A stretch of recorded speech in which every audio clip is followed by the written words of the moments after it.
Buenos días. Pues vamos a continuar con estas nuestras jornadas.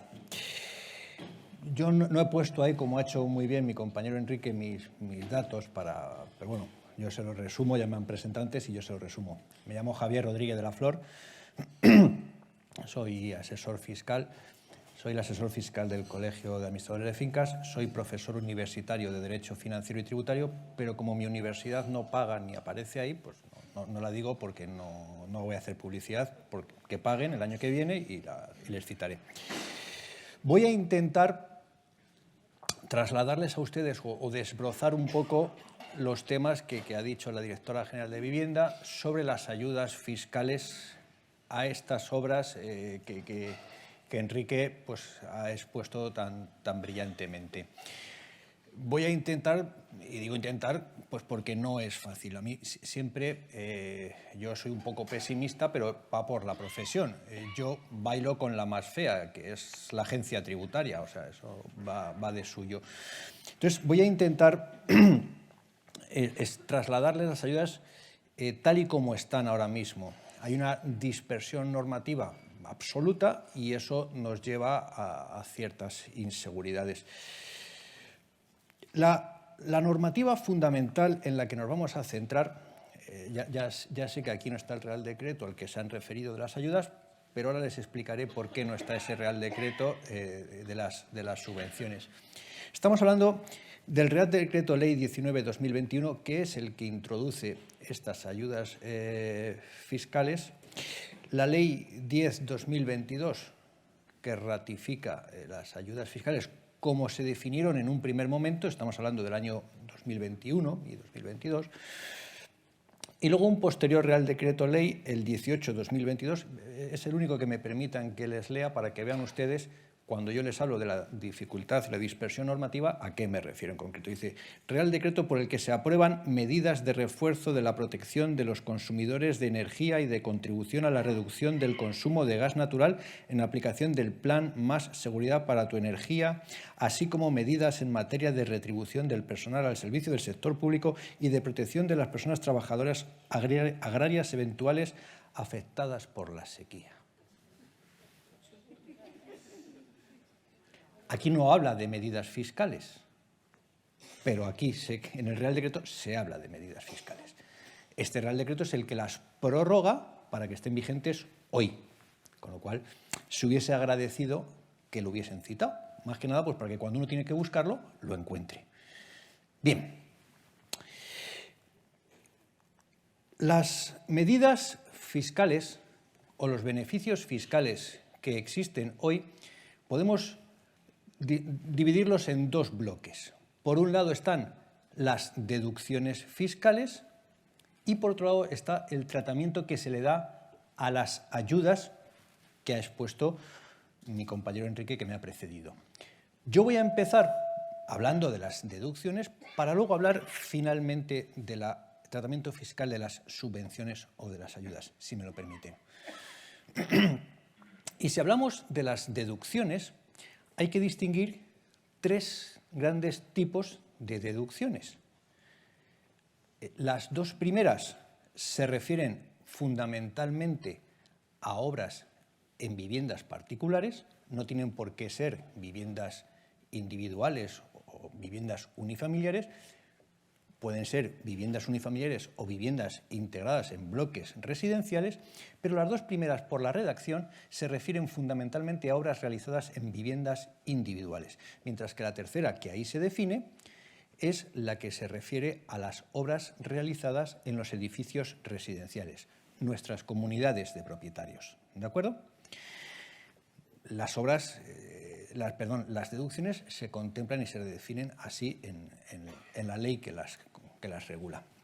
Vamos a empezar por la primera de ellas, la deducción por obras para la reducción de la demanda de calefacción y refrigeración.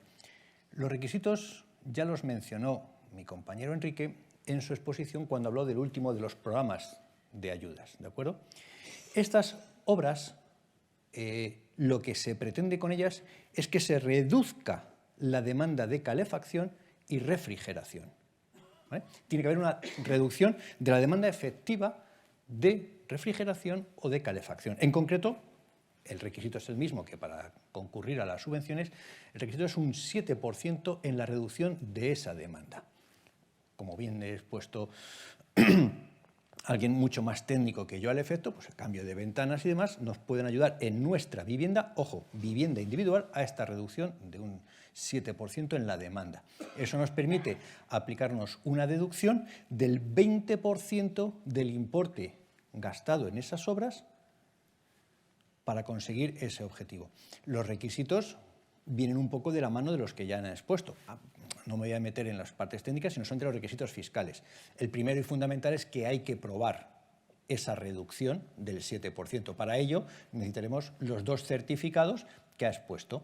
El certificado expedido por un técnico competente de cuál era el consumo energético que yo tenía, el consumo de calefacción o refrigeración que yo tenía antes de esa obra y el consumo posterior que tengo a esa obra. Acredito que he reducido de uno a otro un 7% y puedo deducirme el 20% de los gastos en mi declaración de la renta.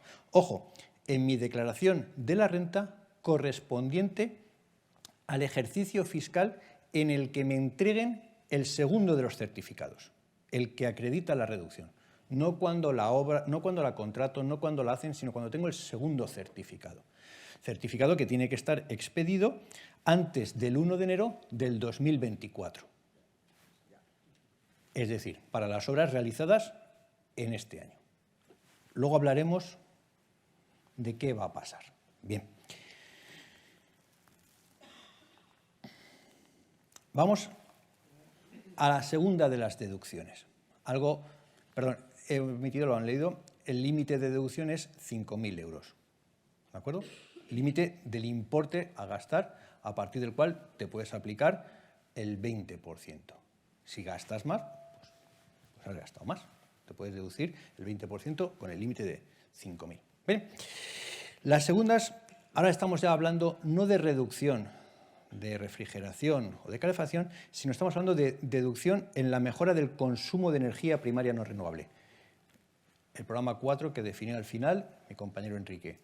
Insisto, seguimos hablando de viviendas individuales. Si yo realizo una obra en la que reduzca un 30% los indicadores de demanda de consumo de energía primaria no renovable, puedo deducirme hasta un 40% del importe de esos gastos con el límite de 7.500, un poquito más que en el supuesto anterior.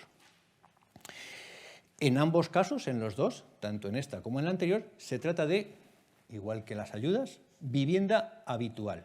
Aquí se amplía, puede ser vivienda habitual o vivienda que tengas en alquiler, pero no vale para segundas viviendas o viviendas desocupadas. Vivienda habitual o vivienda en alquiler. Bueno, no vale para inmuebles afectos a actividad comercial, no vale para locales, no vale para trasteros, no vale para garajes, solamente vivienda habitual y alquilada. Por eso es por lo que he dicho al comienzo que estas dos deducciones se refieren a las viviendas, mientras que la tercera, que vamos a ver posteriormente, se refiere a las obras en los inmuebles. Los requisitos exactamente los mismos, dos certificados, el previo que maneje la demanda de consumo y el posterior que acredite que esa demanda de consumo se ha reducido de los indicadores de consumo de energías primarias no renovables, se ha reducido en un 30% o que se produce una mejora en la calificación, esas famosas pegatinas a las que se refirió mi compañero, pues que estemos en A o en B o haya habido un cambio en la calificación. Lo mismo, la deducción en la cuota del impuesto sobre la renta de las personas físicas se aplica en el ejercicio en el que nos entreguen el segundo certificado. Hay una cosa que ustedes como administradores o presidentes y demás tienen que tener en cuenta, que estamos hablando, aunque perdónenme que haga un pequeño, estamos hablando de deducciones en cuota, ¿de acuerdo? Deducciones en cuota del impuesto sobre la renta de las personas físicas. Perdonen que haga este pequeño inciso, pero para que yo me aplique una deducción en cuota, tengo que tener cuota. Si no tengo cuota, no me aplico ninguna deducción. Lo digo porque yo he asistido a reuniones en las que no, porque esto tiene muchos beneficios fiscales, porque además me refiero cuando quieren vendernos una obra, no, porque y además es que entre lo que esto y lo que se deducen en cuota, ya bueno, pero si mis vecinos, por lo que fuere, un 30, un 40% de los vecinos no tiene cuota, no hay deducción en cuota. ¿De acuerdo?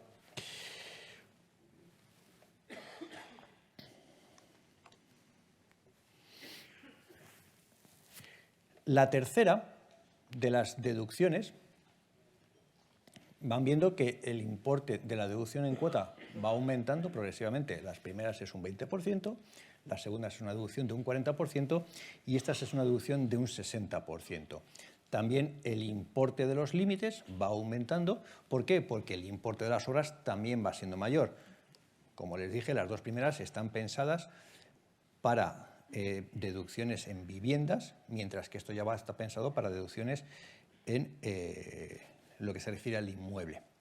Cuando digo están pensadas, es porque tengan en cuenta que todo esto se ha ido, cuando les hablé de la dispersión normativa, introduciendo a través de reales decretos que luego han ido transponiendo uno sobre otro, que han ido prolongando uno sobre otro y que la redacción de las leyes ha quedado una especie de Frankenstein que nos obliga a ir interpretándolo, ¿no? Por eso digo, esta es la idea, esta es la interpretación, esto es lo que está pensado. Esta deducción tiene, aunque parezca un límite inferior al anterior, vimos que la anterior tenía 7.500, esta tiene un límite de 5.000, pero aquí los excesos de límite se pueden ir prolongando por ejercicios sucesivos, hasta 3 ejercicios, pero con un límite conjunto de 15.000 euros. ¿De acuerdo? La deducción es un 60% de las cantidades destinadas a la obra, con el límite de 5.000 euros anuales, pero si excede el importe de la obra de esos 5.000, tengo años sucesivos para deducírmelo, siempre y cuando conjuntamente los 3 ejercicios no supere los 15.000 euros. 4 ejercicios no supere los 15.000. Ahora ya sí, con diferencia de las anteriores, por eso me refiero que esto está diseñado y creado para edificios. En las anteriores no se contemplaban garajes, no se contemplaban trasteros, no se contemplaban zonas comunes. Ahora ya sí, todo el importe de las obras, incluidos garajes, trasteros, zonas comunes, sí que forma parte de esa base objeto de la deducción, siempre y cuando el edificio sea residencial, mayoritariamente destinado a viviendas, y no se trate de inmuebles afectos a actividades económicas. Edificios de oficinas, pues no pueden acogerse a esta deducción, aunque mejoren el consumo energético de energías primarias no renovables en más de un 30%, o aunque llegasen a eliminarlo. No está diseñado, ni pensado, ni creado para ellos y no está contemplado en la normativa, con lo cual no pueden aplicarse. Esta es la única de las 3 deducciones que todavía tiene vida por delante. Cuando digo vida por delante es para obras realizadas hasta el 31 de diciembre del 2024. El requisito que ya les vengo diciendo, el de los 2 certificados, también se exige a esta, y el certificado segundo tenemos hasta el día 1 de enero del 2025 para que nos lo expidan. Con lo cual, en estas obras, todos aquellos certificados que tengamos antes del 1 de enero del 2025 permitirán aplicarnos una deducción en el ejercicio 2023 o, si se hacen en el 2024, en el 2024, que es el ejercicio que nos queda apenas 17 días para comenzar.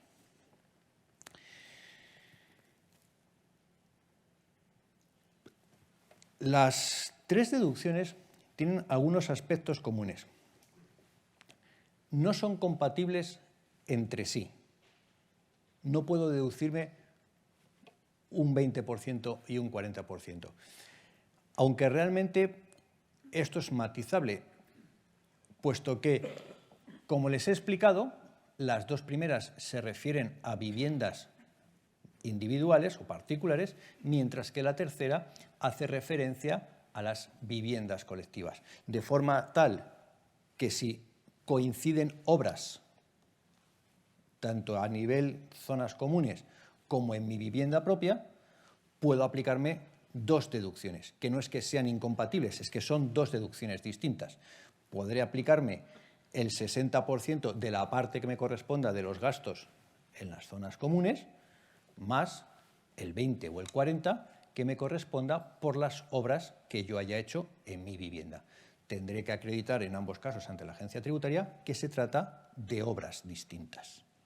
¿De acuerdo? Deben ser todas abonadas por medios de pago que dejen tracto o recorrido rastreable. Es evidente. La agencia tributaria, no voy a decirlo yo aquí, pero al igual que mis compañeros de civil, sobre todo mis compañeros penalistas, ellos siempre que hablan de indubio pro reo, pero nosotros tenemos que hablar que siempre que en caso de indubio pro fisco. Para la agencia tributaria todos somos potenciales defraudadores. Entonces, no quieren que las obras que dan derecho a deducción se paguen en dinero B. Bien, pues todo tiene que quedar con trazabilidad bancaria. Transferencia, cheque, cualquier método de pago que deje trazabilidad. Y esto sí que es una exigencia, es decir, en todas las deducciones, tarde o temprano, no a todo el mundo, no a todos los contribuyentes, pero en las que se comprueban, lo primero que piden es el medio de pago de la obra. Y si no, es que parte se lo adelante, no hay parte se lo adelante. En cuanto no haya nada financiado, no haya que deje trazabilidad bancaria, no hay deducción. Dentro del importe de las deducciones, y es con lo que ya doy traslado a la segunda parte de los temas fiscal que les dije, el tema de las ayudas, es que son radicalmente incompatibles un ámbito con el otro. Lo digo por aclarar algunos conceptos que también son muy frecuentes en algunos ámbitos publicitarios. No, es que entre la subvención y la deducción, cuidado, la subvención nunca es deducible. Quiere decir que yo podré practicarme deducciones en mi impuesto sobre la renta de las personas físicas por aquella parte de las obras que yo haya pagado, no que me hayan subvencionado.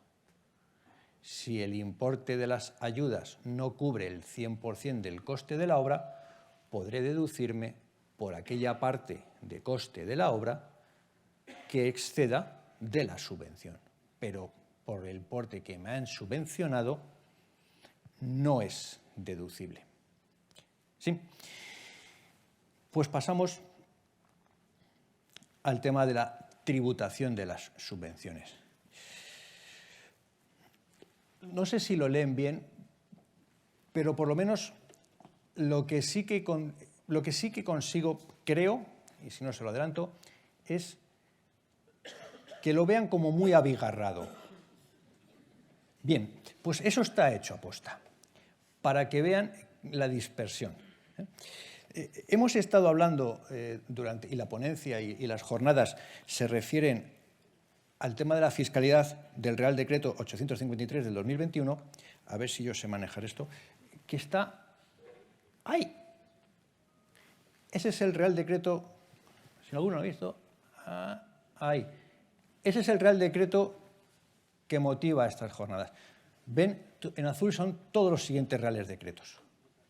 Bien, esos son los Reales Decretos que se han ido aprobando sobre esta materia. Las subvenciones a nivel genérico, olvidándonos del tema de plan de recuperación, transformación y resiliencia o mejoras energéticas, las subvenciones tributan, ¿vale? Cualquier subvención que perciba un sujeto pasivo, un ciudadano, un administrado, están sujetas a tributación. Es una ganancia patrimonial que debe integrar en su declaración de la renta. Estas, salvo que la normativa fiscal determine que esa subvención está exenta. Estas son las subvenciones que están exentas, las que aparecen en este texto tan apostamente, si se me permite ese barbarismo, abigarrado. Estamos hablando de las nuestras, las 853-2021 que están aquí, que están exentas. Quiere decir que todas las subvenciones que se perciban por aquellos fondos que ha detallado la señora directora general de la Vivienda de la Comunidad de Madrid y mi compañero Enrique, las subvenciones de estos programas están exentas. ¿De acuerdo? Bien. Y con esto concluyo y cumplo bastante rigurosamente con el tiempo que tenía establecido para mi ponencia. Nos queda, bien, y supongo que será una pregunta que alguno de ustedes trasladará, y me adelanto a lo que digan en el WhatsApp, vale, 17 días, pero ¿y mañana qué? Yo les tengo que venir a hablar hoy de los beneficios fiscales o de las ayudas fiscales que existen hoy. Cuando he empezado, que por eso lo he hecho aposta también, casi todo lo hago aposta en mi vida, menos los errores, que muchos de ellos... Pero cuando les he hablado, digo, yo soy profesor universitario. Yo como jurista solo puedo hablar de lo que aparece publicado en el BOE o en el BOCAM. BOCAM porque estoy en Madrid, no puedo. Entonces, yo no puedo hablar de otra cosa que no esté en el BOE. En el BOE está lo que les he explicado hoy. Y lo que he explicado hoy, de las dos primeras deducciones ya se acaban, 31 de diciembre, y de la tercera nos queda un año más. Y el Real Decreto 853 del 2021 contempla las subvenciones con el programa de ayudas que ya les ha explicado Enrique, y esas están exentas. Yo sé, y lo sé, pero no porque yo sea un gurú de esto, ni tenga contactos en los bajos fondos, ni contactos políticos, ni nada, porque lo sé porque lo ha publicado en toda la prensa, que la Comisión Europea ha prorrogado un año más este plan de recuperación, transformación y resiliencia con fondos para España, para estos programas. Y esta prórroga de la Unión Europea ha sido en octubre de este año. Esperemos que se apruebe un nuevo Real Decreto que extienda las deducciones y, si hay nuevos fondos, que declare la exención de las subvenciones. Pero todavía no tenemos ese Real Decreto. Y con esto yo concluyo mi exposición fiscal y no sé si he conseguido o no trasladar algo de luz sobre la fiscalidad de todos estos temas. Muchas gracias. Salud.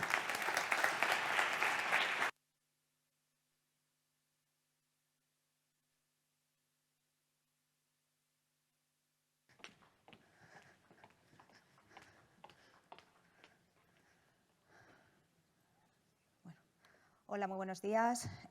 Lo primero, agradecerles la presencia aquí esta jornada, que a mí me parece muy interesante. Me parece interesante no solo para los administradores de fincas, sino porque está abierta a particulares. Porque muchas veces desde la asesoría, que es la que yo trabajo, les explico todo desde el punto de vista legal, pero luego está la otra parte en la que yo no estoy.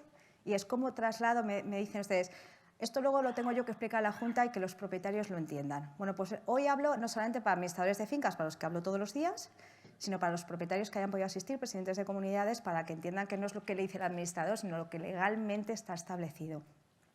Han comentado mis compañeros, las subvenciones están, hay unos fondos europeos que desde luego es ahora o nunca, pero como pueden ver, desde el punto de vista de la normativa, desde el punto de vista fiscal, hay que cumplir una serie de requisitos y hay que cumplirlos. Pero eso luego, además, hay que trasladarlo a la Junta de Propietarios, y ahí es donde entro yo, a contar cómo se tiene que trasladar todo esto y cómo se tiene que enfocar bien y cumplir bien los requisitos para que luego no haya un retraso. Porque si se cumple todo, hay unos plazos, que ya ha comentado mi compañero Enrique, pero no se habla de qué pasa si cometemos un error, si hay un retraso, si no se cumple bien un requisito. Bueno, pues vamos a intentar que se haga todo bien para que la Administración pues no se retrase por algo imputable a nosotros. Por lo tanto, yo me voy a centrar en lo que son los acuerdos de Junta, es decir, la parte ya en la que ustedes como administradores deben trasladar a los comuneros toda la normativa y todo lo que hay que hacer y cómo se tienen que adoptar correctamente esos acuerdos. Pues como ha comentado antes mi compañero, en el acta de la Junta tiene que quedar reflejado una serie de requisitos que se lo van a exigir. Si el acta de la Junta ya es importantísimo siempre, muchas veces de lo que se pone en un acta va a verse condicionado que se pueda ejecutar o no correctamente un acuerdo, pues aquí ya la propia Administración establece una serie de requisitos que tienen que quedar plasmados en el acta de la Junta. A ver, vale. Bueno, pues como digo aquí, voy a hablar del régimen de la adopción de acuerdos. He hecho son nociones básicas pero imprescindibles, ¿de acuerdo? Voy a hablar en primer lugar de lo que es el carácter y definición de los elementos comunes y privativos. Verán a la hora de hablar del régimen de acuerdos y de los quórum necesarios que va a ser determinante conocer cuándo algo es elemento común y privativo.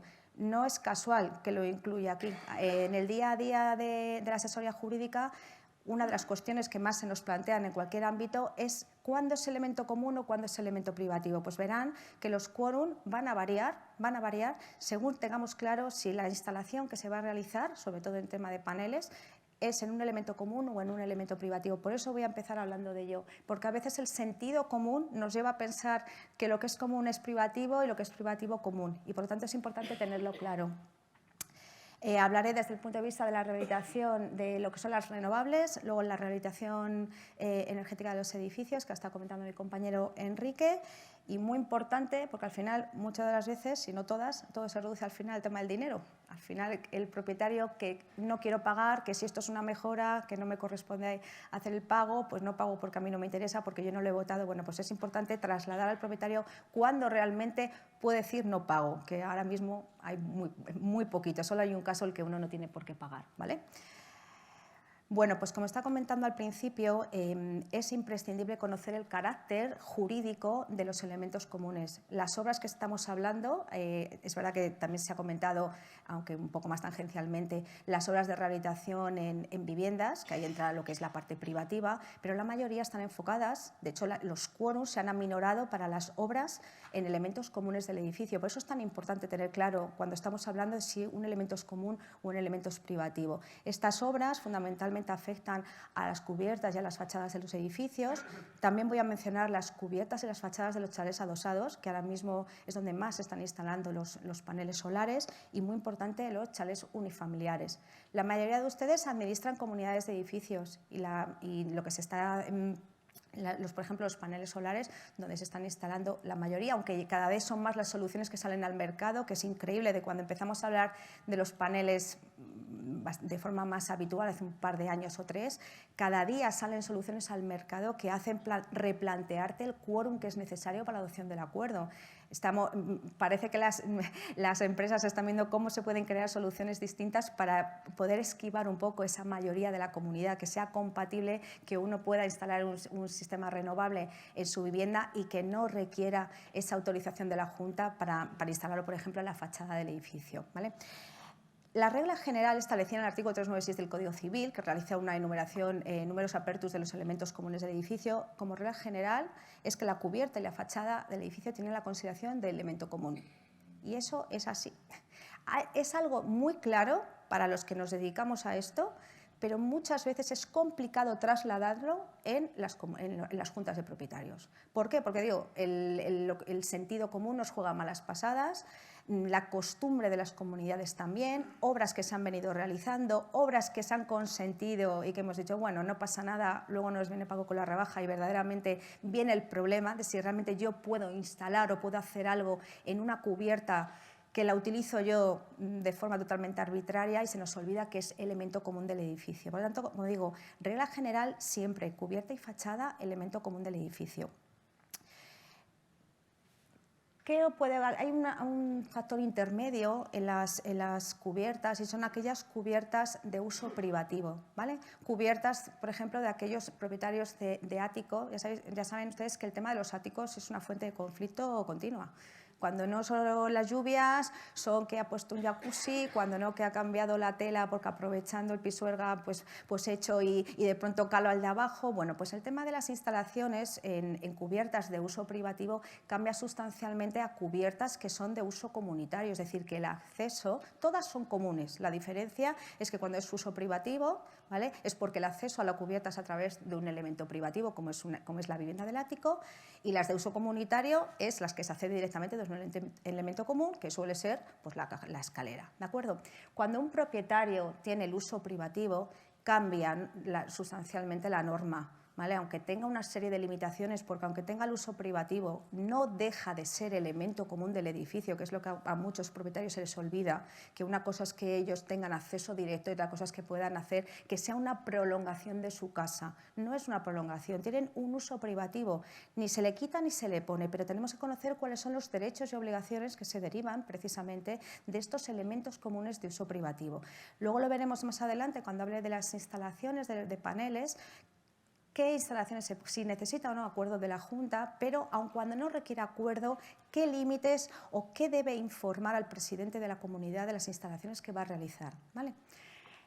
En segundo lugar, hablaremos de la cubierta y fachada de los chalés adosados. Como he dicho anteriormente, hoy en día la instalación de paneles solares en chalés adosados solo hay que irse, supongo que por deformación profesional, todos nos vamos fijando, ¿no?, en los edificios. Ya es complicado ir por la calle y simplemente admirar las plantas. Al final estamos mirando la cubierta y pues esto a todos nos pasa. Bueno, pues los chalés adosados ya son muchos en los que se están instalando en las cubiertas paneles. Volvemos a lo mismo de los acuerdos de Junta. En función del carácter de la cubierta de los chalés, requerirá o no será o no necesario que el propietario solicite acuerdo de la comunidad, autorización de la comunidad para instalar esos paneles. Aquí hay una regla general, mientras que en el primer caso de los edificios ya he dicho que siempre es elemento común, siempre, aunque tenga un uso privativo. En el caso de las cubiertas y fachadas de los chalés, que se conoce como propiedad horizontal tumbada, lógicamente por la casuística de este tipo de construcciones, puede haber una excepción, y es lo que establezca el propio título constitutivo o los estatutos.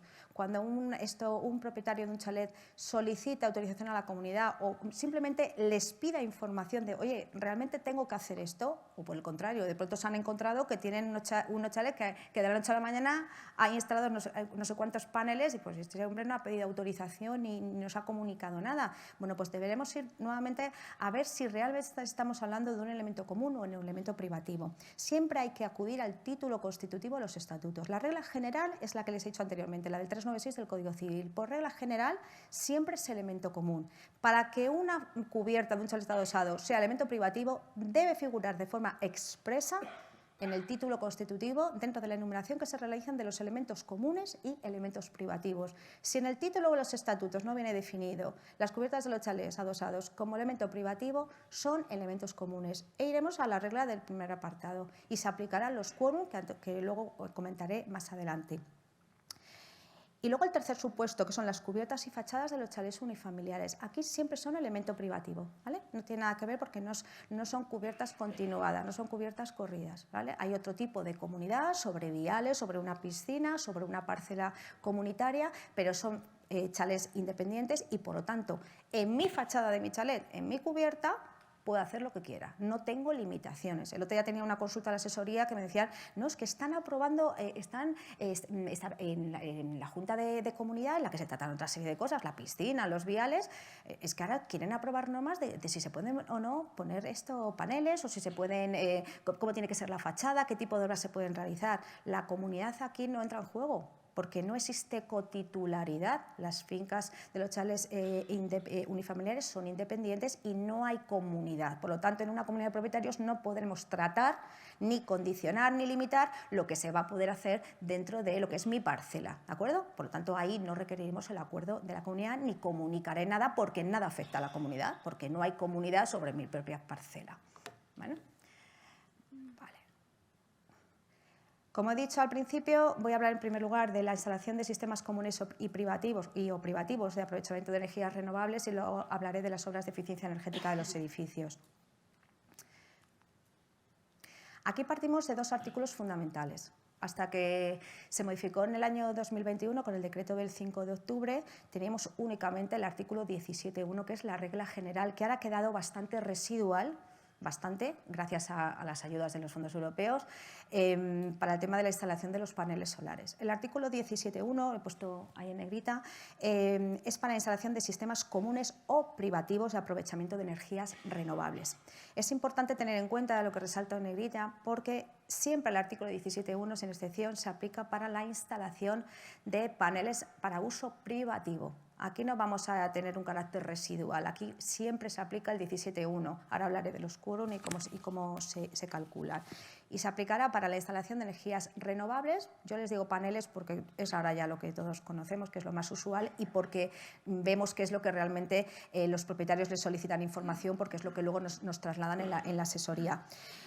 Y este artículo también es aplicable para la instalación de sistemas de energía renovable para uso comunitario. ¿De acuerdo?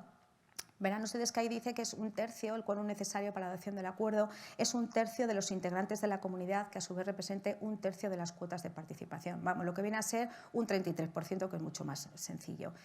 Pero verán que también es sobre la totalidad, es un acuerdo de mayoría cualificada. Este artículo, que ha sido de objeto de aplicación hasta el octubre del 21, tuvo necesariamente que modificarse. No este en concreto, ha quedado, como he dicho, de forma residual porque hacía inviable que se instalaran sistemas, sobre todo en comunidades con muchísimos propietarios, en las que la asistencia a las juntas en muchos casos es prácticamente de anécdota, y no se podía alcanzar el acuerdo porque obligaba a la comunidad a que ese día, en una comunidad de 100 propietarios, asistieran 33, o una comunidad de 200 que acudieran, pues como digo, un 33%, algo que era totalmente inviable. Entonces, de nada servía que hubiera fondos si no se aminoraban los quórum. Nuestro colegio hace ya mucho que solicitamos esto. O sea, no sirve de nada que el legislador obligue, quiera hacer una conciencia social de la necesidad de rehabilitar los edificios, de la necesidad de suprimir las barreras arquitectónicas, si incluso en el mejor de los casos, como está ocurriendo, inyecta dinero pero no me modifica la ley. Porque en muchos casos el quórum que me exige o la forma de llegar a la adopción de ese acuerdo me impide totalmente que lo pueda adoptar. Entonces, al final es la pescadilla que se muerde la cola, hay mucho dinero, todos queremos rehabilitar edificios, todos queremos tener unos edificios sostenibles, pero sin embargo, cuando me voy a la Junta, me veo atado de pies y manos porque no puedo adoptar el acuerdo. Bueno, pues el legislador por fin se ha dado cuenta de esto, no se me ocurre, y a la hora, en este decreto directamente modificó la ley. Ahora veremos más adelante que también al año siguiente volvió a modificarlo nuevamente. ¿Cuándo es aplicable este artículo 17.1? Como pongo aquí, para sistemas comunes, siempre que no sea aplicable el artículo 17.2, que hablaré a continuación, y siempre para instalaciones de carácter privativo, instalación de paneles. Cuando imagínense que una comunidad no quiere, con todo y con eso, aunque estamos viendo que es ahora o nunca, que yo creo que es un poco el resumen, ¿no? y la conclusión a la que tenemos que llegar, que es el momento idóneo para su instalación, la comunidad, con todo y con eso, pues no lo considera porque no quiere. Entonces un propietario dice, bueno, vosotros no queréis, pero dejadme a mí, que yo sí que quiero instalar mis paneles para mi vivienda. Aquí siempre entra en juego este artículo. En ese caso, el propietario necesita que el día de la Junta obtener, bueno, les pongo unos ejemplos. Sería aplicable para paneles solares, para aerotermia, geotermia y calderas inteligentes. En cuanto al quórum de adopción del acuerdo, un tercio de la totalidad de propietarios y cuotas. En este artículo es imprescindible, como he dicho, que el día de la Junta asista y vote a favor, no solamente que asista, sino que vote a favor, al menos el tercio de la totalidad de propietarios, que a su vez represente un tercio de las cuotas de participación.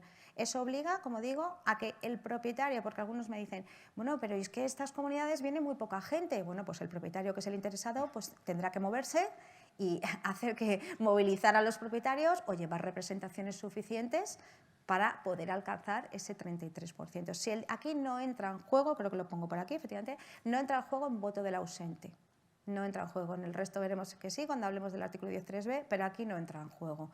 Por lo tanto, hay que explicarlo también al propietario, porque no todo el mundo está al tanto de los requisitos legales. Entonces sí que hay que decirle, mire, si el día de la Junta no tiene usted el 33%, haga lo posible por traer representaciones, porque si no, no va a servir. ¿De acuerdo?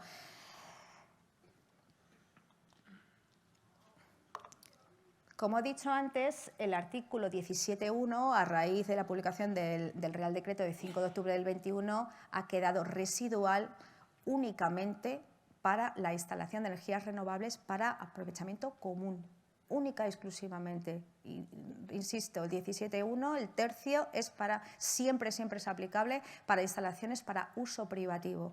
Como aquí estamos hablando de rehabilitación de los edificios, son muchas las comunidades de propietarios que, aprovechando este momento idóneo, están llevando a sus juntas. Nosotros lo notamos, a estas jornadas tampoco vienen porque sí. O sea, el nivel de consultas que recibimos a diario, una gran parte, desde hace bastante tiempo, está precisamente para poder informar a los comuneros de este asunto. Como digo, el Real Decreto del 21 reforma el artículo 17.2 e introduce una modificación importantísima que ha facilitado que se puedan adoptar los acuerdos, algo que ya por eso veníamos reclamando, que se aminorasen los quórum, que no tuviéramos que irnos a una mayoría cualificada. Bueno, pues en octubre del 21 se modifica la ley. Le pongo aquí fuentes de energía renovable de uso común y subrayo lo de uso común, estableciéndose una serie de requisitos que luego fueron modificados, que era un importe mínimo que se tenía que pagar anualmente por parte de la comunidad, y hablaba de una mayoría. Pasamos de una mayoría cualificada de un tercio a una mayoría simple.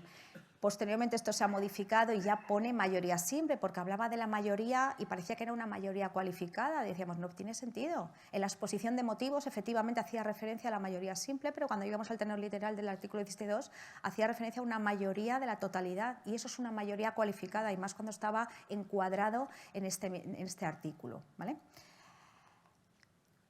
Por lo tanto, siempre y cuando se cumplan los requisitos del artículo 17.2, que lo tengo aquí más abajo, el acuerdo podrá aprobarse por una mayoría simple. Esto implica que da igual que vayan a la Junta 10, 12 o 14 personas, con una mayoría de los propietarios que asistan a la Junta, que a su vez representen una mayoría de las cuotas de participación, el acuerdo está aprobado.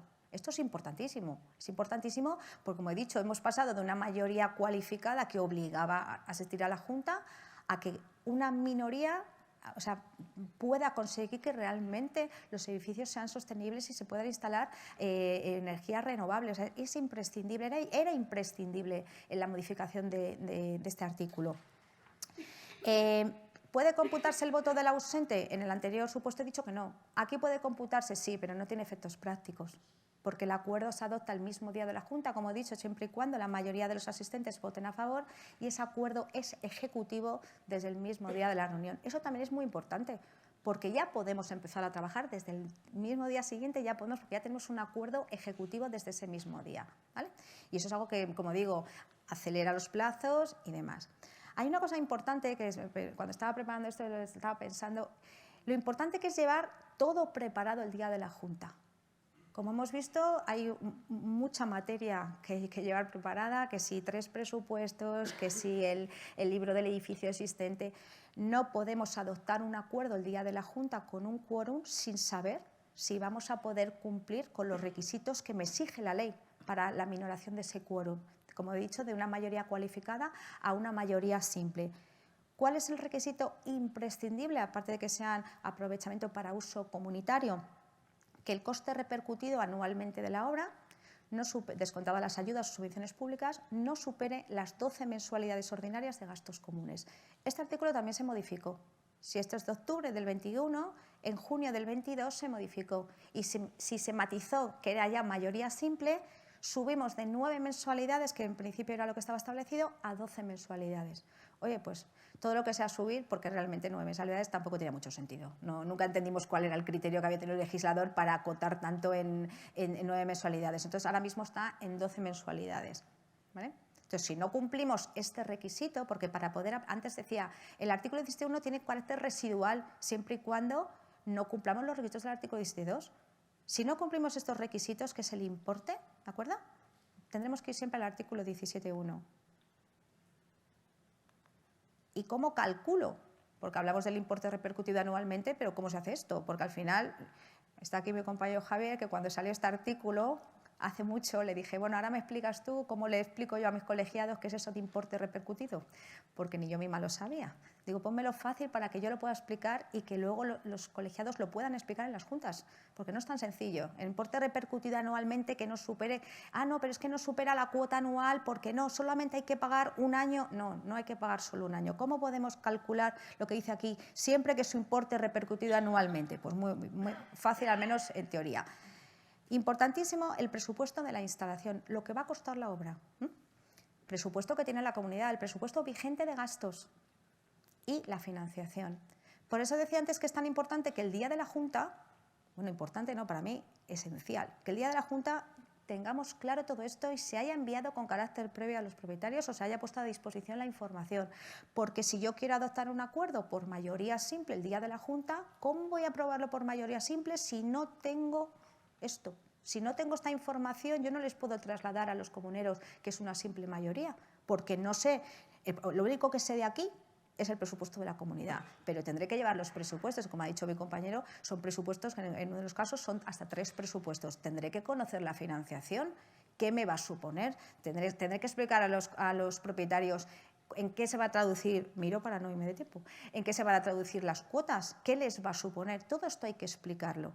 Efectivamente, también hay que explicar lo que va a suponer al final luego todo esto en la declaración de la renta. La recomendación es que esto se haga a través de se adopte el acuerdo con un acuerdo marco, aunque sea una junta única y exclusivamente para esto, porque son cosas importantes que hay que tratar y que van a condicionar que yo realmente pueda adoptar o no el acuerdo. Como digo, una mayoría simple se obtiene prácticamente, casi es muy viable que se consiga, pero el tercio no tanto. Si no llevamos toda esta información el día de la Junta, lo único que va a ocurrir es que no vamos a tener ningún acuerdo. Al final nos va a tocar convocar otra Junta y todos ustedes saben que hay que tratar de economizar el tiempo. Hay comuneros que tienen mucho afán por junta, no tienen vida, pero aquí lo que se trata es de economizar el tiempo y que el día de la Junta llevemos toda la información. Desde luego, es imprescindible, y no lo digo porque hay aquí propietarios, a cualquiera que llame a la asesoría se lo digo, no concibo que se haga esto si no es por un profesional. No lo concibo. Me parece que hay que tener todo esto muy bien atado con profesionales para que esto llegue a buen puerto y que el día de la Junta se haga todo bien. Esto respecto a lo que es la instalación de energías renovables, ¿vale? Ahora voy a hablar de lo que son la realización de obras o actuaciones que contribuyan a la mejora de la eficiencia energética. Aquí partimos, os pongo ejemplos, SATE, fachadas ventiladas, actuaciones en carpinterías, dobles ventanas que pueden ser tanto en zona común como en zona privativa, sustitución de vidrios y calderas privativas según los casos, ¿vale? ¿Qué quórum es necesario para la adopción del acuerdo? Pues igualmente aquí tenemos 2 artículos. Partimos del artículo que se ha introducido con el Real Decreto, que es el 17.2. Los requisitos son exactamente los mismos que he dicho, es exactamente igual. Lo único que decía que aquí subrayo en negrita lo que es aplicable a este supuesto. La realización de obras o actuaciones que contribuyan a la mejora de la eficiencia energética, acreditables a través del certificado de eficiencia energética del edificio. Hablamos del edificio, ¿vale? Para poder aplicar este artículo 17.2 y una mayoría simple, tienen que ser actuaciones de eficiencia energética en el propio edificio, no en la parte privativa de la vivienda, ¿vale? Los requisitos, los mismos. Siempre que el importe repercutido anualmente de la obra no supere, descontando las ayudas, lo que tienen aquí, las 12 mensualidades ordinarias de gastos comunes. En cuanto al quórum para la adopción del acuerdo, igualmente, mayoría simple. Y lo mismo que he dicho antes, aunque se puede computar el voto del ausente, aunque esto lo voy a aclarar, si el día de la Junta yo tengo una comunidad, pongamos un ejemplo, 50 propietarios y a la Junta han acudido 10 y 6 propietarios con una mayoría de cuotas me ha votado a favor del acuerdo, el acuerdo está adoptado. Yo notificaré ese acuerdo, como todos, y hay 40 propietarios ausentes que en masa me pueden decir que están totalmente en contra. No van a tumbar el acuerdo, porque, como digo, el acuerdo es ejecutivo y se aprueba el mismo día de la Junta. Aunque sean muchos más, es que yo si llego a saber esto, pues haber ido a la Junta, porque en el orden del día estaba muy claro lo que se iba a tratar, ¿vale? Lo digo para que, porque reciben este tipo de... Es que son muchos los propietarios que quiero convocar una nueva Junta, el acuerdo está adoptado y se tiene que ejecutar. Lo mismo que he dicho anteriormente, respecto al cálculo de las... No me voy a repetir porque ando ya un poco justa. Muy importante el presupuesto de la instalación, presupuesto vigente de gastos y la financiación. Los requisitos exactamente los mismos. Como pongo aquí, igual que antes he comentado que para la instalación de paneles, si no se cumplían los requisitos del artículo 17.2, nos íbamos al 17.1, que quedaba con carácter residual, pues si aquí no cumplimos los requisitos del artículo 17.2, porque el importe de las obras va a superar esas 12 mensualidades ordinarias de gastos comunes, importe repercutido anualmente, matizo, en este caso entra en juego el artículo 10.3b. El artículo 10.3b, un artículo muy controvertido porque incluye muchísimas cosas, sustituyó al antiguo artículo 12, que era toda la modificación de los elementos comunes del edificio. El quórum para la adopción del acuerdo, para la modificación del envolvente, que además afecta al SATE, es el voto favorable de las 3/5 partes de la totalidad de propietarios y cuotas. Eso es un acuerdo de un 60% y es sobre el 100%. No es como antes que hablábamos de una mayoría simple de los asistentes. Esto obliga, lo bueno de este artículo es que aquí, a diferencia del que les he comentado anteriormente del tercio, que obligaba a que el día de la Junta asistieran al menos ese 33% y votaran a favor, aquí sí se puede computar el voto del ausente. Por lo tanto, en el ejemplo que he puesto anteriormente, yo puedo tener 40 propietarios, asisten 6 a la Junta, me votan 10 a la Junta, me votan 6 a favor. ¿Tengo ese 60%? No lo tengo, pero no pasa nada, porque yo puedo computar el voto del ausente. Los 40 propietarios que no han asistido a la Junta, yo les notificaré el acuerdo y si en el plazo de los 30 días desde la notificación del acuerdo no manifiestan su discrepancia, su voto se computará favorable.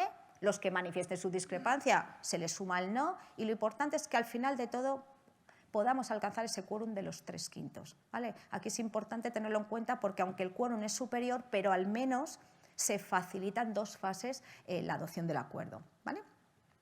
Aquí no se tiene en cuenta el importe de la obra, ni el importe repercutido, ni nada. Únicamente, la única diferencia entre uno y otro es que en vez de ser un acuerdo que requiere para su adopción un quórum de una mayoría simple, en este caso el quórum es superior, pero no hay ningún tipo de requisito, ¿vale? Simplemente se adopta el acuerdo y ya está, que no es poco, pero vamos, que es un acuerdo por 3/5, ¿vale?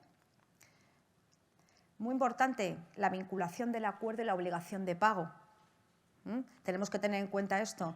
En el caso del artículo 17.1, que habla anteriormente, creo que lo pongo aquí en negrita, únicamente paga quien vote a favor del acuerdo, única y exclusivamente.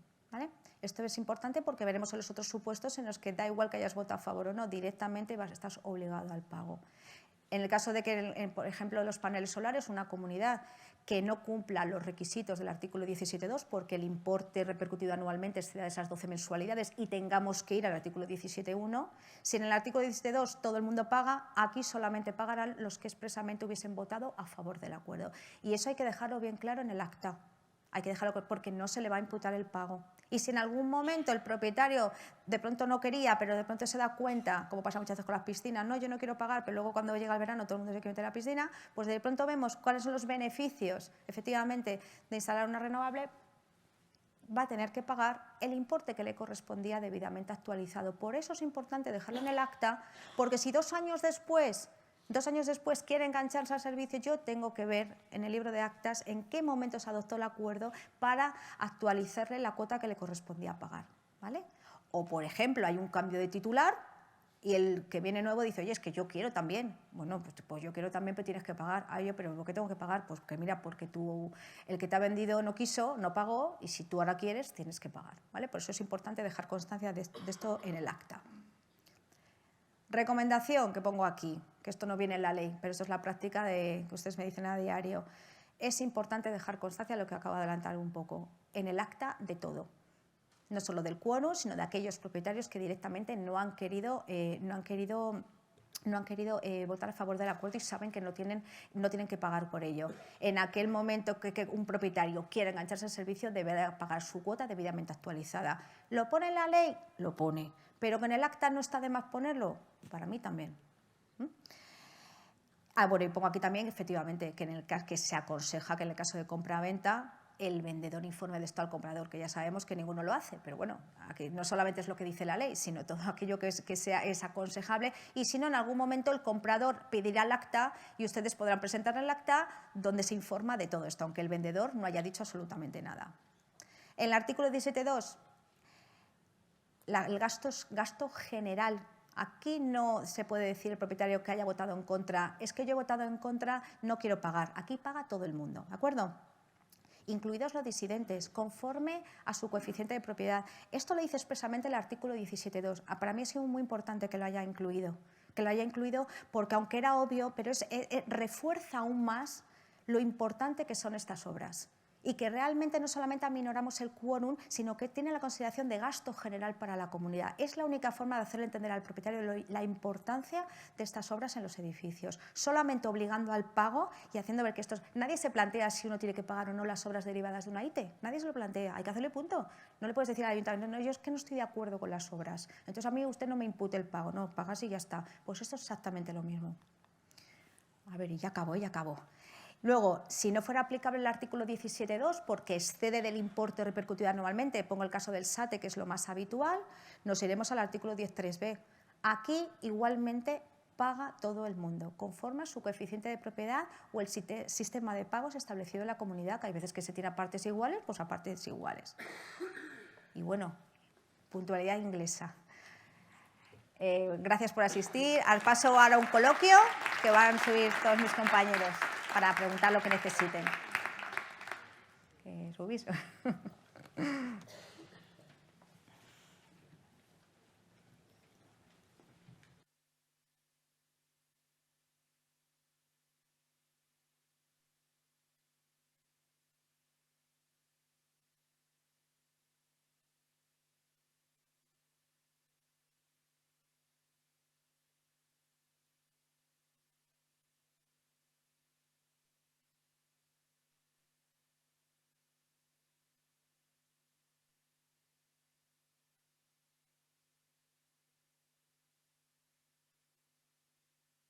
De nuevo a todos.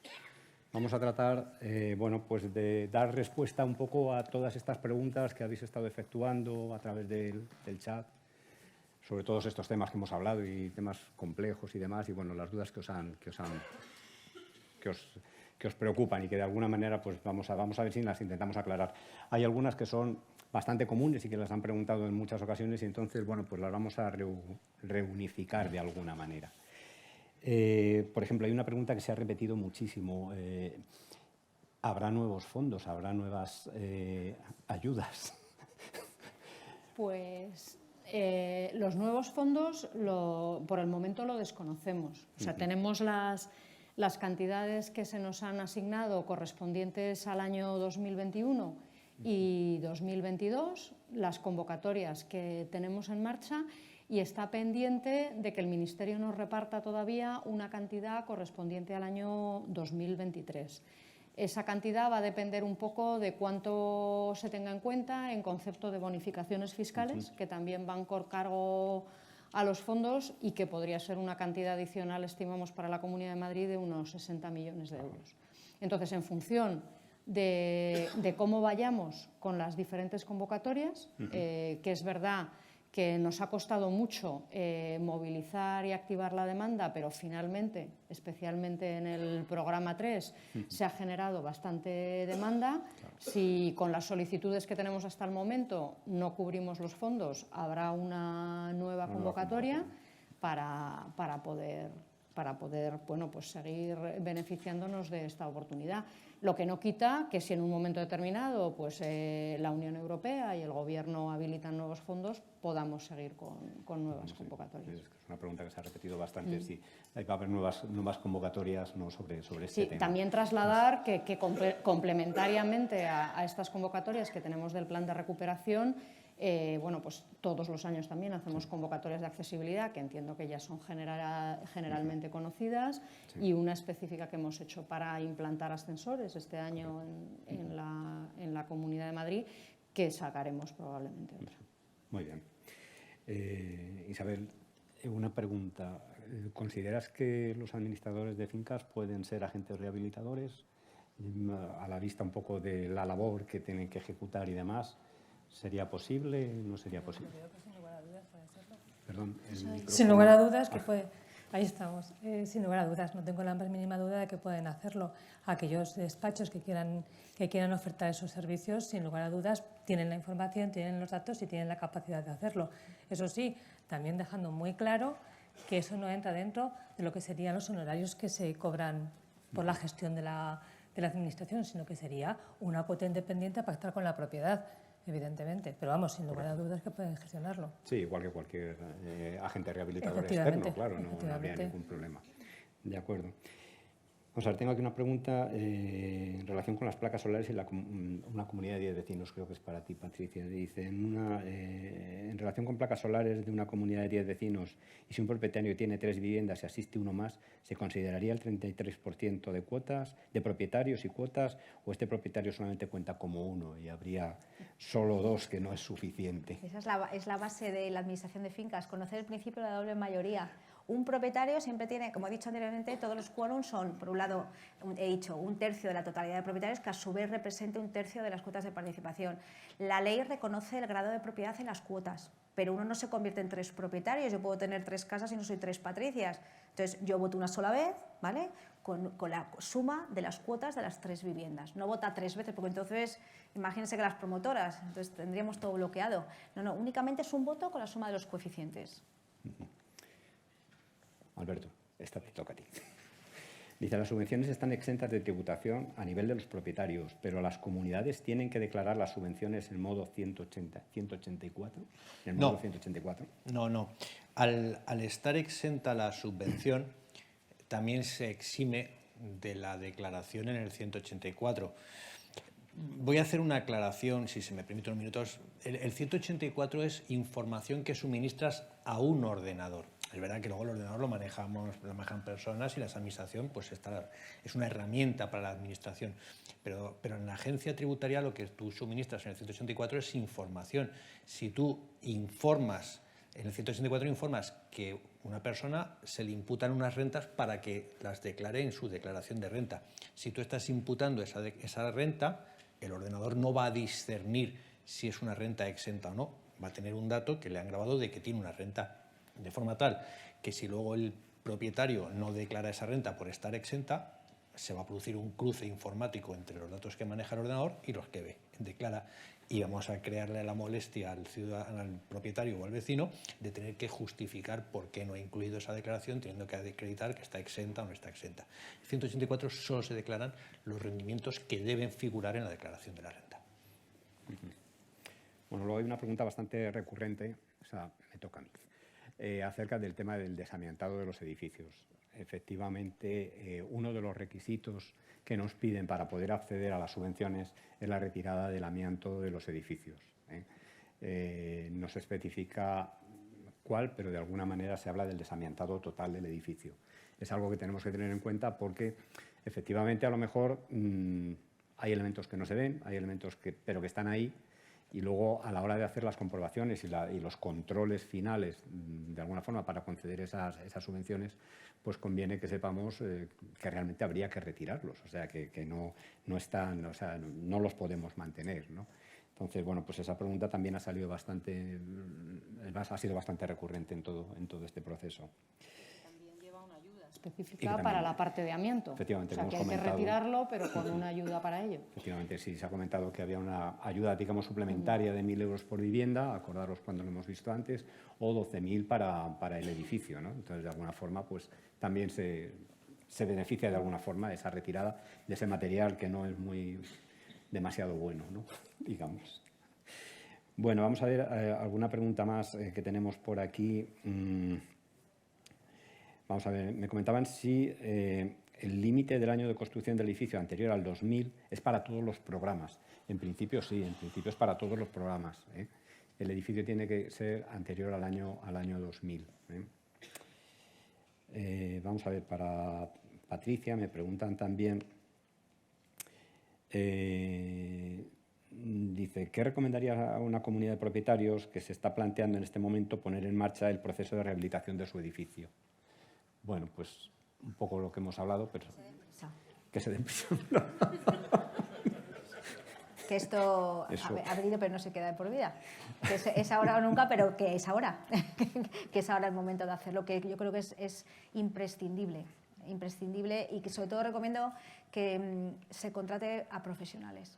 Hemos visto, como digo, los requisitos, bueno, los has comentado tú, requisitos que hay que cumplir, como digo, las subvenciones están, el dinero está, pero no es gratis. O sea, hay que cumplir para acreditar que verdaderamente eres susceptible de ser beneficiario de este tipo de subvenciones, estas ayudas.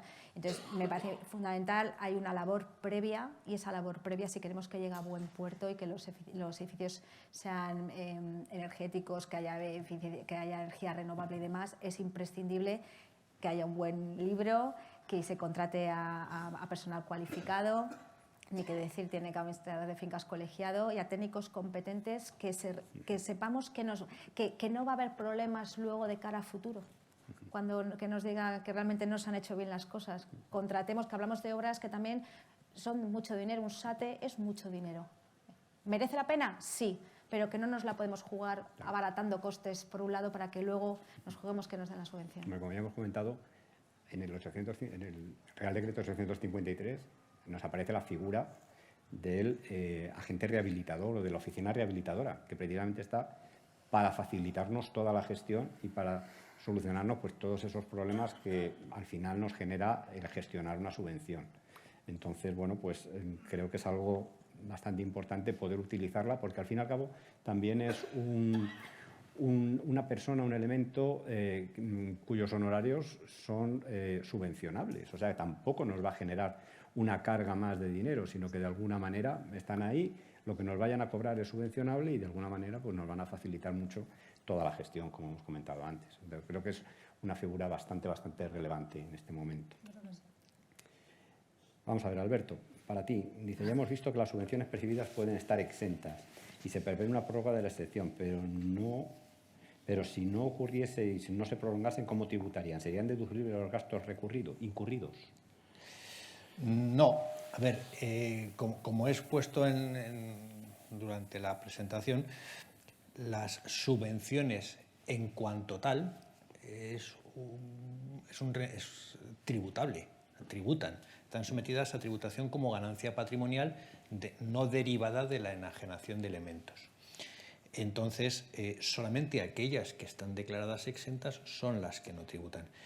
Si efectivamente todos los programas y los fondos del Real Decreto 853 quedasen agotados, si se sacase en un futuro, no tengo yo la capacidad de lucubrar qué va a pasar en un futuro, pero si se sacasen otros fondos que no se declarasen expresamente exentos, estarían sometidas a tributación. Y los gastos de toda la reforma que se incurre no son deducibles. Esos gastos no es deducible. No es como en las ventas, que tú al precio de transmisión disminuyes con el valor de adquisición. En las ganancias patrimoniales no derivadas de la enajenación del inmueble, de elementos, perdón, pues no hay gasto ninguno deducible. Tributarían tal cual por el importe total percibido. Patricia, esta creo que es para ti. Vamos a ver, dice, si se consigue por un propietario instalar unas placas privadamente en zona común, ¿de qué zona común podría? ¿En qué zona común podría? Comentaba al principio que zona común es tanto fachada como cubierta. Ahora mismo también decía antes que cada día están saliendo soluciones nuevas. Empezamos hablando siempre de lo que eran las cubiertas y ahora hay, que son unas soluciones que a mí se me escapan ya, los quórum, como he dicho, pues en ponerlo en fachada, en la barandilla. Hay incluso una especie como de toldos que son así, o sea, hay muchas medidas que se pueden colocar. Ahora mismo, como te digo, lo normal es en cubiertas. Y bueno, hablaba antes de cubiertas de uso privativo, luego está lo que son tejados, sin más, que no es una cubierta transitable, y luego se están poniendo mucho en fachadas, en las barandillas de las terrazas a nivel. En ese caso sigue siendo fachada elemento común y por lo tanto hay que pedir autorización a la comunidad. Vamos a ver, nos comentaban, dice, buenos días, ¿se puede ver en alguna página web qué fondos quedan disponibles en cada plan? Hasta hace poco lo teníamos habilitado con el número de solicitudes. Tendría que comprobar si sigue en la web. Los fondos, claro, hemos puesto las solicitudes porque todavía no hemos concedido la totalidad de los fondos. En el programa 4, que es el de vivienda, y el programa 5, ya está cerrado el plazo de solicitudes y hasta el momento han superado los fondos. En el programa 3 tenemos por el momento fondos disponibles porque no se han concedido la totalidad de las subvenciones. Nosotros hemos notificado al Ministerio que ya hemos comprometido con subvenciones el 25% del objetivo que teníamos nosotros de vivienda. Todavía tenemos fondos disponibles, pero también debo decir que tenemos más solicitudes que fondos. Cuando podamos conceder todas las solicitudes, podremos saber los fondos disponibles. Pero ahora mismo creo que de fondos concedidos, salvo los reportes que hacemos mensuales, que esos sí que creo que están publicados, en la página web no está. Sí que estaban las solicitudes. Vale, correcto. Preguntan también cómo se efectúa realmente la tramitación de todo ello. Yo creo que hemos comentado ya que es todo telemático a través de la página web Madrid.org, ¿verdad? Eso es electrónica y hay una página donde se accede. Nos preguntan, dice, en un edificio sin calificación general, central me imagino, ¿cómo se justifica el ahorro del 25-35% del consumo de gas en calefacción si tiene calderas individuales? Bueno, esto es labor del técnico que ejecute el libro del edificio existente, de tratar de calcular un poco ese tipo de ahorros, o sea, las medidas que se implementen para conseguir ese ahorro, ¿eh? Eso ya es un tema sobre todo del técnico. Dice, otra pregunta, dice, ¿se va a agilizar de alguna forma la resolución de los expedientes?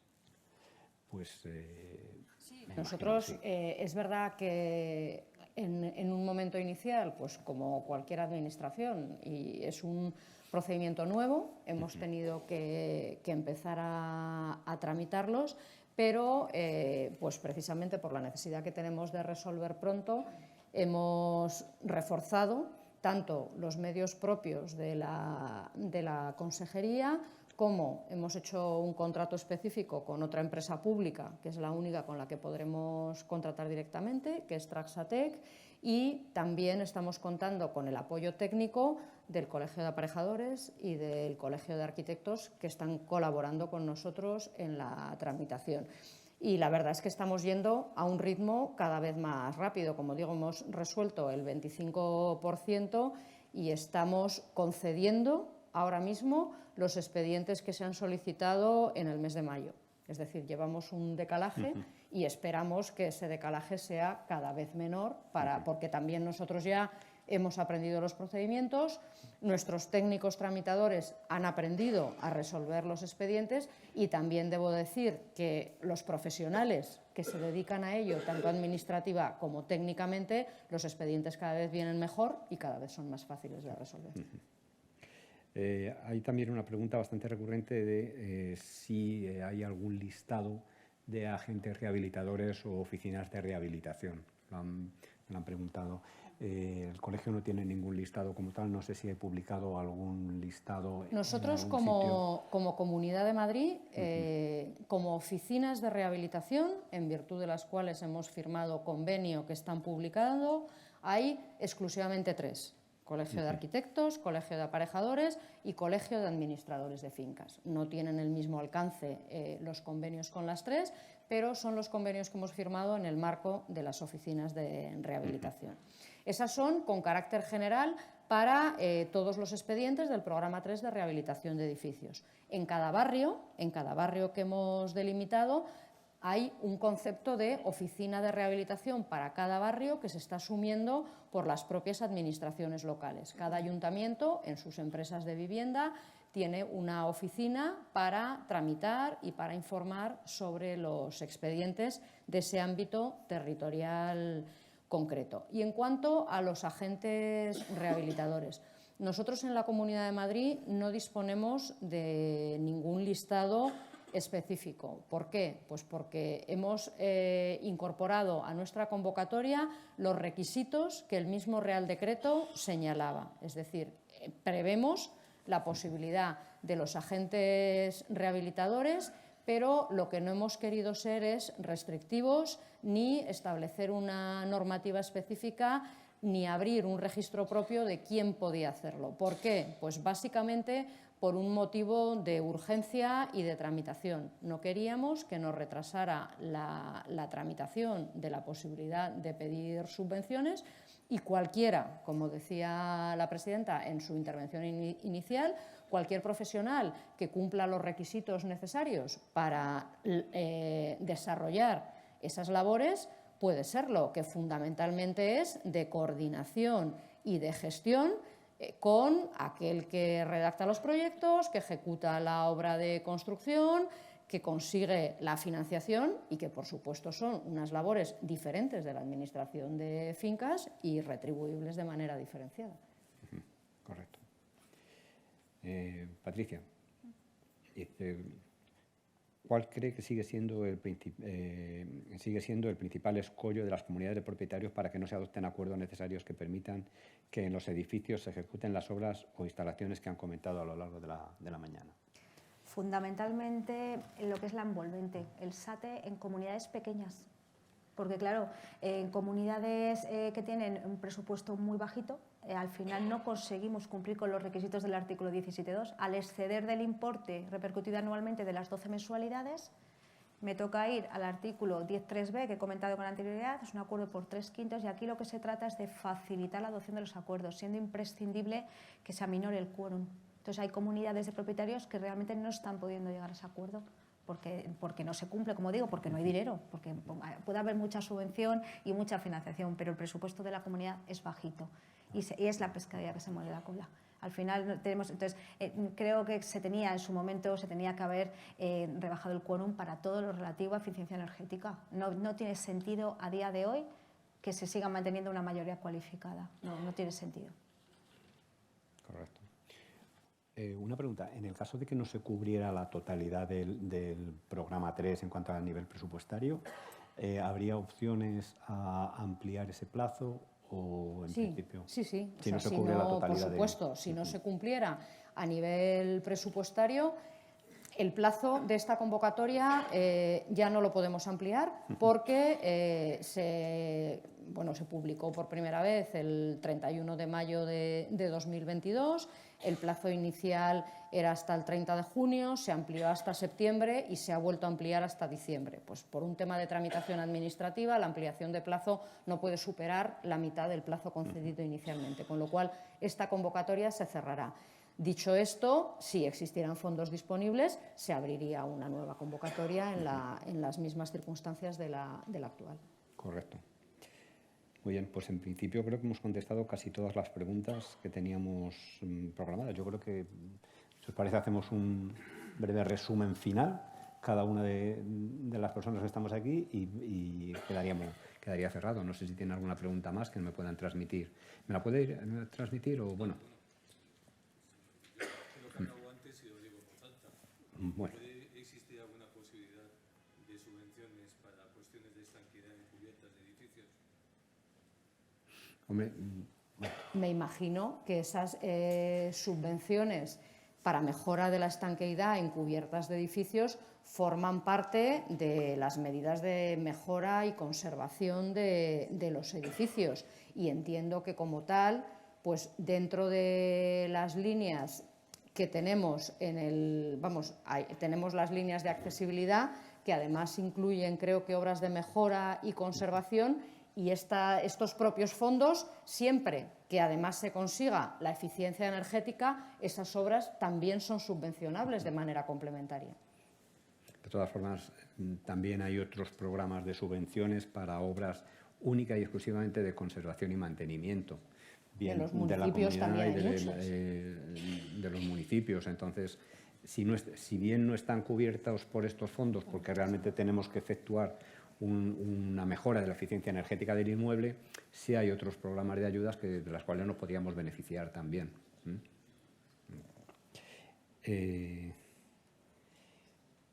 Me consta que el Ayuntamiento de Madrid, por ejemplo, tiene convocatorias para mejora de conservación y muchos ayuntamientos las tienen. Me comentaban aquí. En sus momentos en el Ayuntamiento de Madrid. Ahora mismo, si es el Ayuntamiento de Madrid, tiene abierto plazo, creo que es hasta febrero, para ese tipo de obras. Entonces se podría ver, si es municipio de Madrid, claro, si es comunidad autónoma, no, entonces. Me preguntaba, dices, se ha comentado que hay un plazo de 3 meses para contestar. Si no hay comunicación, se entiende desestimada la solicitud. Pero no sé si ha habido requerimientos de aportación de documentación y han sido atendidos, ¿cómo podemos saber qué situación se encuentra entonces la solicitud?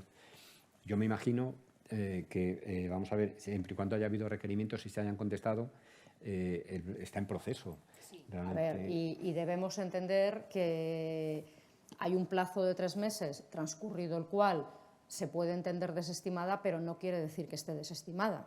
Es decir, nosotros vamos a seguir concediendo solicitudes, especialmente aquellos que han recibido requerimientos, aunque haya transcurrido el plazo. Sí, o sea, hasta el agotamiento de los fondos vamos a seguir contestando. Lo que sí que haremos es, sobre todo en esas que se mencionan, que han recibido un requerimiento, o se contesta favorablemente o se remite también la contestación por la que se entiende desestimada la solicitud, pero de manera expresa, no por el mero transcurso del plazo. Vale, perfecto. Hay otra pregunta aquí, dice, en un edificio la obra de SATE de la cubierta y fachada terminó en abril de 2022 con un ahorro energético superior al 30%. ¿Es necesario el libro del edificio existente para solicitar la subvención del programa 3? Sí, porque es uno de los requerimientos que nos piden inicialmente. Lo que posiblemente si estemos exentos del punto 2, que era cuando nos decían la reducción de energía en calefacción y en refrigeración de un 25 o un 35%, dependiendo de la zona. Ahí sí podemos justificar que la actuación está efectuada en el plazo de los 4 años que nos marcan, pues entonces sí podríamos evitarlo. Pero el libro del edificio existente sí sería necesario tenerlo y presentarlo si vamos a pedir una nueva subvención. Sobre todo lo que es necesario es acreditar las reducciones de energía y que se ha hecho la obra antes de... O sea, lo que se pide fundamentalmente es el certificado de eficiencia energética antes y después y que se ha hecho la obra antes de febrero de 2020. Patricia, esta te toca. Dice, una instalación de paneles sobre el vuelo de una terraza comunitaria de uso privativo es para uso del propietario del dúplex. El quórum sería 1/3, 17:1. Pues mira, me viene bien la pregunta porque he dicho que iba a hablar de ello y se me ha pasado. Cuando he hablado de los tipos de cubierta, cuando es el tipo de cubierta hablaba de lo que eran las cubiertas, las que tienen acceso por un elemento común, que eran elemento común sin más, la que era a través de un elemento privativo, como eran las cubiertas de los áticos. En estos casos no necesito el acuerdo de la Junta como tal, porque la instalación no afecta al resto. O sea, no voy a ocupar una parte de la cubierta porque el uso privativo de esa cubierta me corresponde a mí y no resto a otros propietarios, como sí que pasa cuando yo voy a instalar en una cubierta de uso comunitario. Lógicamente, no solo la comunidad me tiene que dar autorización, sino que es totalmente imprescindible que se haga un estudio previo de qué parte le voy a dar. Ahora, antes de que se supiera tanto, no, venga, pues te autorizamos. De pronto cogía 3/4 partes de la cubierta de paneles y cuando ha querido la comunidad se ha dado cuenta de todas las subvenciones que hay, cuando ha querido poner paneles no tenía espacio. En el caso de un uso privativo no es necesario, pero eso no implica que el propietario no esté obligado a comunicar las obras que va a realizar, la instalación que va a haber y sobre todo porque la cubierta, al ser elemento común, las instalaciones que se realicen tienen que hacerse en condiciones de seguridad. Cualquier caída que haya, como digo, responsable directo será él, pero responsable civil subsidiaria a la comunidad porque es un elemento común del edificio. Por lo tanto, no necesita, respondiendo a la pregunta, no necesita como tal autorización de la Junta, pero eso no implica que no deba comunicar al presidente de la comunidad la instalación que va a realizar. Con un estudio previo, que no daña el forjado, que realmente a ver si lo va a hacer sobre bancadas, si el peso va a poderse soportar. O sea, hay que comunicar la instalación aunque el acuerdo de la Junta no sea necesario. Espero haberte respondido. Si no me llamas mañana y te lo amplío. Otra pregunta. Dice, tengo una comunidad en la que se metió como labor de conservación y mantenimiento el tratamiento de las barandillas. Pero en un requerimiento se nos dice que las barandillas no son coste elegible, imagino que sea subvencionable, porque no influyen al ahorro energético. Esto es así a pesar de que es una labor de conservación.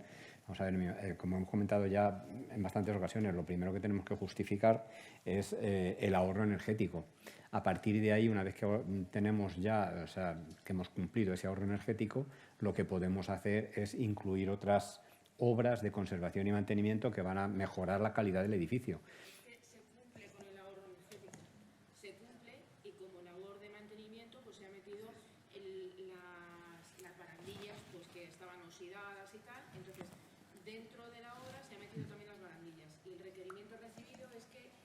eso no es un coste subvencionable, que lo debo de quitar porque no influye al ahorro energético. Pero es que es una labor de mantenimiento que se supone que sí que debería de estar incluida. Pues estoy de acuerdo contigo. Pues se me ha solicitado que el requerimiento, lo acabo de contestar, quitando ese coste que no es elegible, que no es subvencionable, porque así me lo han solicitado. Pero en realidad es una labor de mantenimiento. Es conservación del edificio. Es una conservación del edificio. Lo he quitado poniendo una coletilla que lo quito pero que no estoy conforme porque es una labor de mantenimiento. Y si ya consigo el ahorro energético, las labores de mantenimiento que meta deberían de estar subvencionadas. Así es. Pues se me ha solicitado que esos 65.000 euros, porque es un edificio muy grande, se quiten de la...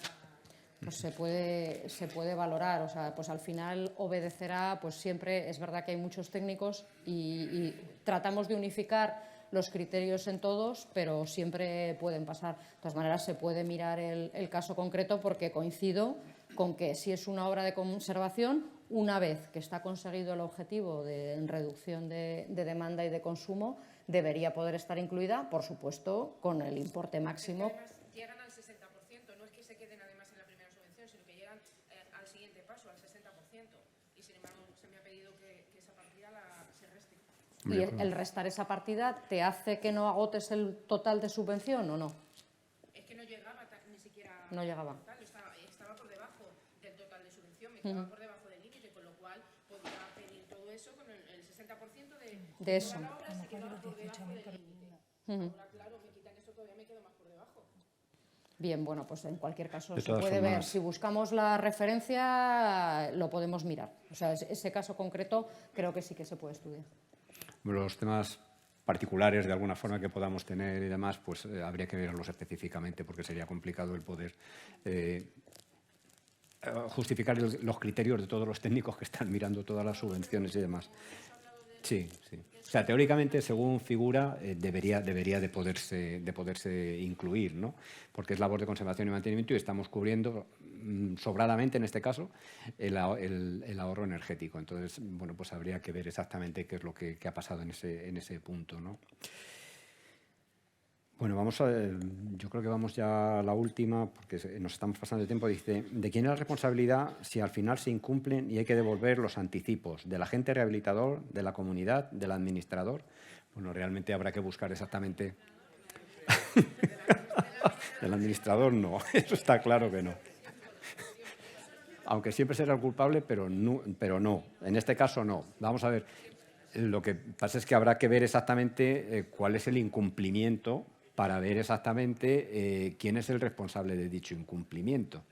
Me explico. Vamos a ver, si resulta que el autor del libro del edificio existente ha programado unas reformas que al final no consiguen el objetivo pactado, pues ahí hay una responsabilidad del redactor de ese documento. Como bien decía antes, es un documento que requiere mucha responsabilidad y que es una piedra angular de todo este proceso, ¿no? Si al final es el agente rehabilitador el que, bueno, pues por alguna mala gestión, pues será el agente rehabilitador el que realmente asuma esa responsabilidad, ¿no? O sea, de alguna manera habría que saber exactamente quién es, o sea, el por qué se ha denegado, por qué hay que devolver ese anticipo y para poder saber las responsabilidades de a quién le corresponden. Es difícil de poderlo ver. Muy en cuenta es que por el momento, hasta que se amplíe el plazo, lo más importante es que la obra tiene que estar terminada en junio del 26, porque si no está ahí con certificado final de obra, sí, correcto. Ahí sí que habría que devolver los anticipos. Hay plazo, de momento. De momento tenemos plazo, bastante efectivamente. plazo, o sea que podemos cumplirlo. Yo creo que seremos capaces de cumplirlo. Muy bien, pues en principio estas son las preguntas que tenemos. No sé si queréis hacer alguna observación, algún resumen, algún pequeño comentario. ¿No? Yo solo decir que ahora es el momento de hacerlo, que es verdad que la rehabilitación energética trae confort a nosotros mismos que vivimos en comunidades de propietarios o para aquellos todos que vivimos muy mayoritariamente en comunidades de propietarios, nos encontramos con una eficiencia que redunda en nosotros mismos, no solamente en el confort, sino también en el ahorro, no solamente ya a nivel individual, comunitario, sino también a nivel del Estado, de la demanda global, y que ahora mismo pues podemos beneficiarnos de unas ayudas que sería un momento ideal para impulsarlo, y que los que están aquí como propietarios es su momento, y como profesionales creo que tenemos un deber de informar a nuestros administrados de estas oportunidades. Coincido totalmente. Es el momento y es la oportunidad que tenemos ahora. Había una pregunta ya para terminar en la cual se decía si esto iba a ser obligatorio. Y entonces no es obligatorio, de momento no es obligatorio, pero es muy recomendable, porque de alguna forma lo que ganamos es calidad en el edificio y que al final nos repercute a todos, o sea, porque todos vamos a pagar menos electricidad, todos vamos a pagar menos gas, vamos a vivir en unas viviendas con un mejor confort y de alguna manera no es obligatorio, no sé si en un futuro lo será. Pues no lo sabemos a ciencia cierta, pero lo podemos ir intuyendo. Porque es verdad que hay países, hay normativa europea que querían limitar la posibilidad de que se pudieran arrendar o vender inmuebles que no tuvieran un cierto nivel de eficiencia energética. De momento no es obligatorio, pero todo parece que camina hacia allí, con lo cual, si ahora podemos beneficiarnos de ayudas para hacerlo, pues por eso es tan buen momento y tan buena oportunidad. Además de que redunda en nuestro propio beneficio, de nuestra salud y confort. Perfecto. Muy bien, pues en principio esto es todo. Espero que os hayan quedado aclaradas las dudas que teníais y a vuestra disposición para cualquier otra cuestión que tengamos. Muy bien.